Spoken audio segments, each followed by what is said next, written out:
사랑하는 행복한 교회 성도 여러분, 이 영상을 보시는 하나님 나라의 귀한 자녀 여러분, 오늘은 2022년 10월 22일 토요일입니다. 오늘 매일 성경 본문에서는 다윗이 압살롬의 반란을 진압하고 예루살렘으로 귀환할 때 유다 지파를 측근으로 받아들임으로써 유다 지파를 이후 왕국 운영의 중심 세력으로 인정하였습니다. 베냐민 지파를 포함하여 다른 지파들이 권력 구조에서 멀어지게 되자 세바가 그들을 충동하여 반란을 일으키게 되었습니다. 이때 다윗은 아마사를 반란 진앙군의 최고 사령관으로 임명하였습니다. 그러나 요압이 아마사를 죽인 후 다윗의 모든 군대를 이끌고 세바를 추격하는 것은 요압이었습니다. 오늘 본문을 나누어 보겠습니다. 사무엘하 19장 40절부터 43절, 유다 지파와 다른 지파의 분열, 다른 지파들의 불만, 유다 지파의 반박, 갈등. 20장 1절부터 3절, 세바의 선동, 분열된 왕국, 다윗의 후궁들. 20장 4절부터 10절, 아마사, 진압군 조직, 아비새의 지원부대, 아마사의 죽음. 11절부터 13절, 군부의 선택, 병사의 선동, 요압의 제기. 오늘 본문 사무엘하 19장 40절부터 20장 13절까지의 말씀을 듣고 다시 오겠습니다.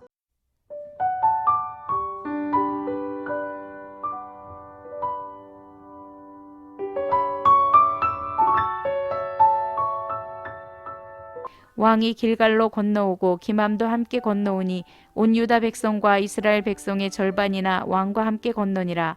온 이스라엘 사람이 왕께 나와 왕께 아뢰되 우리 형제 유대 사람들이 어찌 왕을 도둑하여 왕과 왕의 지방과 왕을 따르는 모든 사람을 인도하여 요단을 건너가게 하였나이까 하매, 모든 유다 사람이 이스라엘 사람에게 대답하되 왕은 우리의 종친인 까닭이라. 너희가 어찌 이 일에 대하여 분내느냐? 우리가 왕의 것을 조금이라도 얻어 먹었느냐? 왕께서 우리에게 선물로 주신 것이 있느냐? 이스라엘 사람이 유다 사람에게 대답하여 이르되 우리는 왕에 대하여 열 몫을 가졌으니 다윗에게 대하여 너희보다 더욱 관계가 있거늘 너희가 어찌 우리를 멸시하여 우리 왕을 모셔오는 일에 먼저 우리와 의논하지 아니하였느냐? 하나 유다 사람의 말이 이스라엘 사람의 말보다 더 강경하였더라. 사무엘하 20장. 마침 거기에 불량배 하나가 있으니 그의 아들은 세바인데 베냐민 사람 비그리의 아들이었더라. 그가 나팔을 불며 이르되 우리는 다윗과 나눌 분깃이 없으며 이새의 아들에게서 받을 유산이 우리에게 없도다. 이스라엘아 각각 장막으로 돌아가라 하매, 이에 온 이스라엘 사람들이 다윗 따르기를 그치고 올라가 비그리의 아들 세바를 따르나 유다 사람들은 그들의 왕과 합하여 요단에서 예루살렘까지 따르니라. 다윗이 예루살렘 본궁에 이르러 전에 머물러 왕국을 지키게 한 후궁 10명을 잡아 별실에 가두고 먹을 것만 주고 그들에게 관계하지 아니하니 그들이 죽는 날까지 갇혀서 생갑으로 지내니라. 왕이 아마사에게 이르되 너는 나를 위하여 3일 내로 유다 사람을 큰 소리로 불러 모으고 너도 여기 있으라 하니라. 아마사가 유다 사람을 모으러 가더니 왕이 정한 기일에 지체된지라. 다윗이 이에 아비새에게 이르되 이제 비그리의 아들 세바가 압살롬보다 우리를 더 헤아리니 너는 내 주의 부하들을 데리고 그의 뒤를 쫓아가라.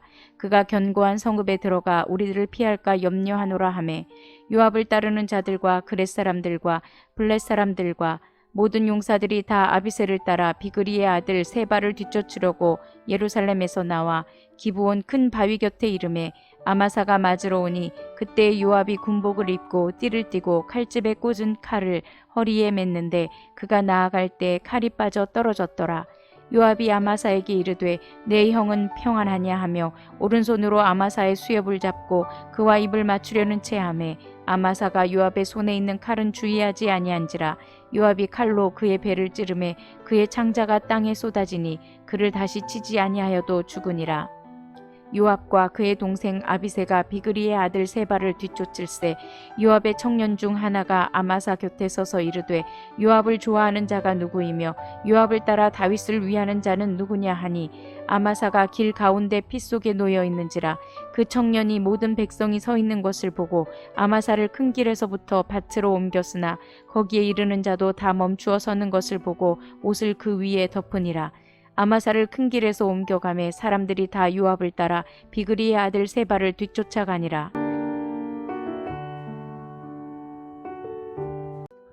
다윗과 요압의 관계는 매우 복잡합니다. 요압이 다윗을 찾아온 아브넬을 죽였을 때 다윗은 요압을 밀어내려 했습니다. 하지만 요압은 예루살렘을 정복하여 다윗에게 그 성을 바치면서 자신의 자리를 지켰습니다. 요압이 압살롬을 죽였을 때 다윗은 요압을 파면하고 아마사를 그 자리에 앉혔습니다. 그러나 요압은 아마사를 죽이고 군부의 지지를 등에 업고 스스로 사령관의 지위에 올랐습니다. 이후 다윗은 요압의 처형을 솔로몬에게 맡길 수밖에 없었습니다. 오늘 본문을 네 부분으로 나누어 자세히 설명드리겠습니다. 첫 번째, 남북 간의 갈등. 다윗의 황궁의 유다 지파와 북쪽의 열 지파가 대립합니다. 서로 자신들이 다윗을 예루살렘으로 인도하여 왕으로 추대하겠다는 것입니다. 얼마 전까지 압살롬에게 충성 경쟁을 했던 지파들이 서로 자격이 있다고 다투니 볼썽사납습니다. 유다 지파는 다윗과 같은 혈육이라는 것을 내세우고 열 지파는 수가 많다는 것을 내세웠습니다. 어찌 그것이 자격이 될 수 있겠습니까? 다윗을 취할 때도 버릴 때도 자기 이익의 혈안이 된 자들입니다. 우리 왕은 외모를 보지 않고 믿음을 보신다. 누구든 십자가를 지라고 요구하실 때 따라오는 자를 자기 백성으로 삼으십니다. 두 번째, 세바의 반란. 북쪽 지파들은 세바를 등에 업고 반란을 일으킵니다. 다윗 왕을 예루살렘으로 모셔오는 일을 자신들과 먼저 의논하지 않았다고 강하게 항의하던 모습은 온데간데 없고 자신들에게 돌아올 분깃과 유산이 없다는 세바의 이간질에 넘어가고 말았습니다. 왕은 분깃을 나누는 자가 아니라 하나님이 나누신 분깃을 공평하게 유지하는 자인데 그는 자신들만의 이익을 대변하는 열방들의 왕처럼 만들고자 했던 것입니다. 세 번째는 다윗의 일관성 없는 조치. 예루살렘에 돌아와 다윗이 맨 처음 취한 조치가 압살롬에게 능욕을 당한 후궁 10사람을 별궁에 두고 먹을 것만 주고 내내 상대하지 않은 것입니다. 그들이 무슨 죄가 있어서 생과부를 만들었습니까? 그들은 위로를 받아야 할 피해자가 아닙니까?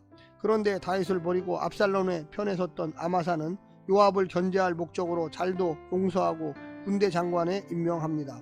어떤 원칙이 그에게 있었던 것일까요? 아마사의 안일함과 죽음은 그의 결정이 결코 잘한 것이 아님을 보여주고 있습니다. 마지막 네 번째, 요압의 사적 복수. 아마사에게 군대 장관 자리를 빼앗기고 전쟁의 지휘권도 동생에게 빼앗긴 요압은 자신을 돌아보는 대신에 다윗의 신임을 얻은 아마사를 비겁하게 속여서 죽입니다. 그에게 관심은 왕도 왕의 나라도 아닙니다. 오직 자신의 안위와 권력뿐이었습니다. 세바가 외부의 떠들썩한 반란자라면 요압은 내부의 은밀한 반란자였던 것이었습니다. 사랑하는 성도 여러분, 하나님께 진심으로 충성하고 하나님의 명령대로 살아가는 모습은 어떤 모습일까요? 오늘 본문을 통하여 깊이 고민해 보시기를 부탁드립니다. 오늘 하루도 승리하십시오. 샬롬.